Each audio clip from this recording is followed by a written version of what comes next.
الحمد لله العزيز العزة والعلا والصلاة والسلام على سيد الأنبياء شمس الضحى بدر الدجى نور الهدى منبع الجود والعطاء أما بعد أعوذ بالله السميع العليم من الشيطان الرجيم بسم الله الرحمن الرحيم قل لا أسألكم عليه أجرا إلا المودة في القربى قال النبي صلى الله تعالى عليه وسلم الفاطمة بدعة مني آمنت بالله صدق مولانا العظيم وصدق رسولنا بلاغ المبين ونحن على ذلك لمن الشاهدين والشاكرين والحمد لله رب العالمین رب اشرح لی صدری ویسر لی امری واحلل عقدۃ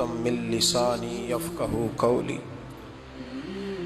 قال اللہ تبارک و تعالی فی القرآن المجید والفرقان الحمید فی شان حبیبہ ان اللہ وملائکتہ یصلون علی النبی یا ایہا الذین آمنوا صلوا علیہ وسلموا تسلیما الصلاة والسلام علیک یا سیدی یا رسول اللہ وعلی آلک واصحابک یا سیدی یا حبیب اللہ اللہم صلی علی سیدنا و مولانا محمد معدن الجود والکرم وآلہ وصحبہ وبارک وسلم۔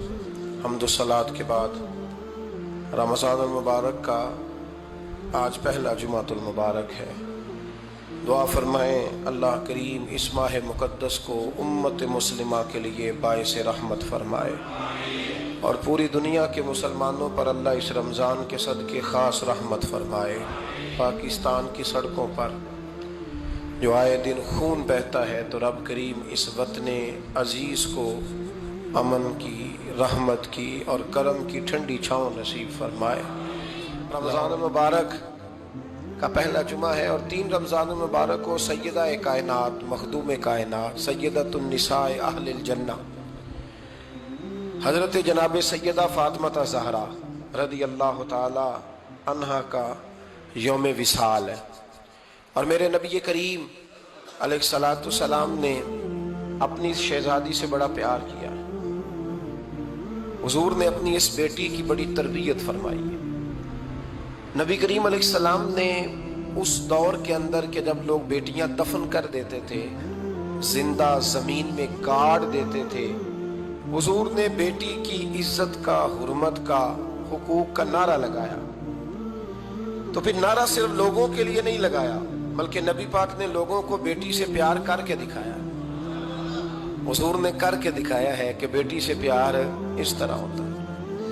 2 چیزیں آج بھی بڑی ضروری ہیں۔ ایک تو جو پوری دنیا میں شور اٹھتا ہے عورتوں کے حقوق کا، تو یہ تعین بڑا ضروری ہے کہ یہ جذباتی بات نہیں، یہ بڑا سمجھنے والا ہے کہ کسی بھی عورت کو حقوق کا جو چارٹر میرے رسول پاک نے عطا فرمایا ہے وہ دنیا کا کوئی اور قانون دے سکتا ہی نہیں، اس لیے کہ لوگوں کے پاس نہ تو وہ خاص فضل موجود ہے جو اللہ نے اپنے حبیب کو عطا فرمایا ہے، اور نہ ان کا وحی کے ساتھ وہ رشتہ ہے کہ ان کو وہ دائمی احکامات مل سکیں۔ تو نبی کریم علیہ الصلاۃ والسلام نے ایک زبردست چارٹر دیا عورتوں کے حقوق کا، اور اس کے ساتھ ساتھ نبی پاک علیہ السلام نے ہمیں بتلایا، حضور کی سیرت ہمیں یہ درس دینے لگی کہ سارے مطالبے بیوی سے نہ کرو۔ ہم جب بھی کوئی ایسی حدیث سنتے ہیں نا جس میں عورت کے ذمے کچھ ڈیوٹیاں ہوتی ہیں تو فٹافٹ جا کے بیوی پہ اس کو فٹ کرتے ہیں اور کہتے ہیں کہ تو ایسی نہیں ہے، حالانکہ میں یہ بات سن کے آیا ہوں۔ تو میں اکثر کہا کرتا ہوں کہ یہ چیزیں بیوی کو بتائیں گے تو وہ تو پہلے ہی کہتی ہے کہ آپ مخالف ہیں، یہ تو چیز بیٹی کو بتانے والی ہے، یہ تو بہن کو بتانے والی ہے جو آپ کے منہ سے اثر جلدی قبول کرے گی۔ تو نبی کریم علیہ الصلاۃ والسلام نے بیٹی کی تربیت کی۔ ایک بات اپنے دل کی تختی پہ لکھ لینا، یاد رکھنا، جس گھر کے اندر عورت تربیت یافتہ ہوتی ہے نا وہ گھر جنت نظیر بن جاتا ہے۔ بس یہ شاید حرف آخر ہے، شروع میں بھی اور آخر میں بھی۔ اور جس گھر کے اندر عورت غیر تربیت یافتہ عورت پہنچ جائے، وہ گھر بڑا ہی شاندار کیوں نہ ہو، وہ کھنڈر ہوتا ہے، اس لیے کہ وہاں تربیت یافتہ عورت موجود ہے۔ بس یہ سمجھ لو۔ اور میں نے دکھتے ہوئے اور تڑپتے ہوئے لوگ دیکھے ہیں، اس لیے کچھ فیصلے ایسے ہو گئے کہ وہ بیچارے ساری صلاحیتوں، خوبیوں، تقوی اور پرہیزگاری کے باوجود، چونکہ گھر کے اندر عورت تربیت یافتہ نہیں تھی، تو وہ دنیا میں کوئی بڑا کام سارا انجام نہیں دے سکے۔ یہ گھر کی ملکہ ہوتی ہے نا عورت، گھر کو سینچنا ہے، آپ کے بچوں کی تربیت کرنی ہے، ایک لازمی جز ہے، اس کو سمجھ لیں۔ بچے باپ جتنا مرضی مشفق ہو، مہربان ہو، پر بچوں کی اٹیچمنٹ اپنی بولیے ماں کے ساتھ ہوتی ہے نا، تو اس کا مطلب ہے کہ بچے جس کے ساتھ اٹیچ ہیں، کبھی بھی چھوٹی عمر میں، بڑے ہو جائیں تو بات اور ہے، کچھ چیزوں کو سمجھنے لگیں، اثر لینے لگے، معاملہ اور ہے، لیکن جب تک بچے چھوٹے رہتے ہیں، وہ ہر معاملے میں ان کی ماں حق پہ نہ بھی ہو تو پھر بھی وہ اس سے پیار کرتے ہیں، یہ ممتا ہے، کرنا چاہیے، اس میں کوئی ایسی بات نہیں۔ لیکن جو بات سمجھا رہا ہوں وہ یہ ہے کہ بچوں کی ماں اگر غیر تربیت یافتہ ہوگی تو بچے تو اس سے اٹیک پھر بھی ہوں گے، تو بچوں کی تربیت پر بھی اثر پڑے گا۔ تو اس لیے اپنی بیٹیوں کی تربیت کریں، اپنی بہنوں کی تربیت کریں، تاکہ کسی کے گھر میں جا کے وہ آدمی تکلیف محسوس نہ کرے، وہ اذیت محسوس نہ کرے، بلکہ جب میری بیٹی، میری بہن کسی کے گھر میں جائے تو اس کے گھر کو امن والا کر دے، سکون والا کر دے۔ تو ہم تباہی ہے گھروں کی، میں نے بڑے بڑے سیانے لوگ تڑپتے دیکھے، آپ یقین کریں، تڑپتے ہوئے، سسکتے ہوئے، بل بلاتے دیکھے ہیں، اس لیے کہ گھر کے اندر کا ماحول خوفناک ہو گیا، غیر تربیت یافتہ ماحول۔ اور کئی دفعہ ایسے معاملات ہوتے ہیں بعض لوگوں کے کہ جن کے لیے مشکل ہوتا ہے اس معاملے کو تبدیل کرنا، تو مہربانی فرمائیں جمعۃ المبارک میں آج یہ نیت کریں کہ ہم بیٹیوں کی تربیت پر توجہ دیں گے، بیٹی کی تربیت کریں گے انشاءاللہ، توجہ دیں گے انشاءاللہ۔ اور تربیت کا مطلب ہمارے ہاں لوگوں نے سختی لے لیا ہے۔ آج جو میں بات کروں گا نا اس کے دونوں پہلو یاد رکھیے گا کہ تربیت کا معنی سختی نہیں۔ میرے رسول پاک علیہ السلام نے جناب فاطمہ الزہرا سے پیار بھی کھول کے کیا ہے اور تربیت بھی کھول کے فرمائی۔